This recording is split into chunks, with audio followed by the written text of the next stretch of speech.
What's going on, guys? It's a Mountain Full Tilt Bullies. I hope everybody's having a good one. So today's video is going to be kind of a DIY money saving little trick that not just breeders, it's really going to be good for, say, beginning breeders that hadn't crossed all these little bridges and learned all these little hacks.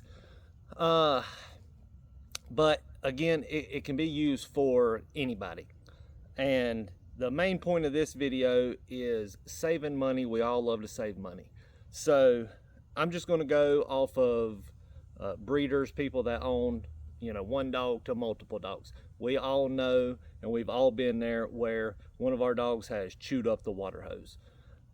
So instead of going, trashing that water hose and going and having to buy a whole new one, today's video is going to be a sweet little trick on how to just repair the water hose you have. Because again, if you're going to get a good heavy duty water hose, you're talking about 60, 70 bucks. Now for me personally, I've got probably a good 100, 120 feet from the spigot out to the dog. So I go through water hoses, and this has saved me a ton of money. So if you're interested in today's topic, stick around and we're going to go ahead and get started. So what you also need to know when you're getting these ends, there's multiple different kinds. These right here are the ones that I like. I get these from Home Depot, and they're just going to be your 5/8 to 3/4 fitting. Now, with the reason I like these is I don't have to, do a bunch of measuring on a water hose and guessing and all that. It's going to cover, because your standard water hoses are going to either be 5/8 or 3/4. So this is going to get you covered. Now, when you get the female end, so you're going to have this is a male end, you can see here. This is going to be your female end. And when you get this female end, always make sure that your little rubber gasket or, your O-ring is inside of it. A lot of times people will come by, pull them out, whatever. I seen a few of them when I was buying these that had that they didn't have that little seal gasket in there. So let's see, that's the side that I'm going to be changing today. And this is just an old cheapo water hose that I've been using. I needed one. I grabbed from Dollar General. The one I had already repaired a couple times.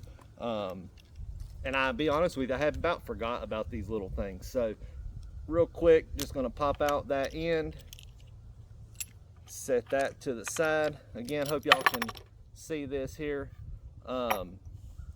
These are going to be Phillips head screws on each side. It's probably better to use just like a hand Phillips head, but I prefer using the drill. See, about spun out of my hand there. If you are using your drill, make sure you got a good setting on it, kind of low. I probably got that thing a little too high.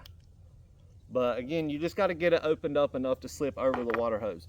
Next tool you're going to need is going to be just a knife. They make cutters, anything for it, but I always just use a good sharp knife. And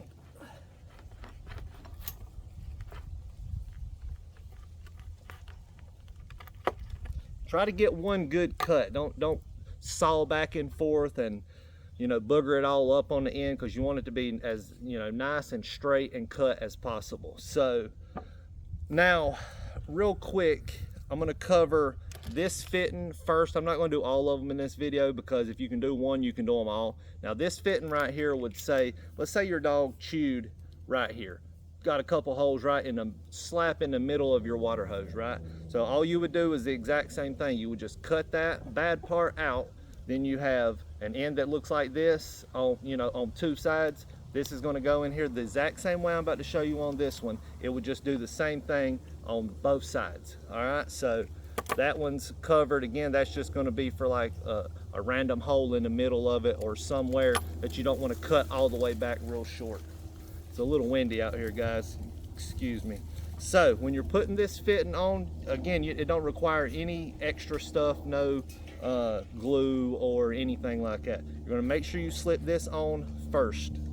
Now you could do it after, but then you'd have to unscrew it all the way. I don't like to do that, so I slip it on first. Then you're going to take the fitting right there, your female end, or whichever side that you're doing, and you're going to push it. It takes a little bit of pressure. You don't have to worry about that because it's on there.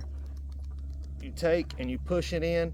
The first lip on here is going to be, I don't know if you can see those grooves right there. That first section is going to be for your 5/8 hose, and then if you push it all the way up on here, that's going to be a 3/4 inch hose, and it's going to be your inner diameter. So you got outer diameter, and then you got your inner diameter. So this is going to be your inner diameter that we're looking at.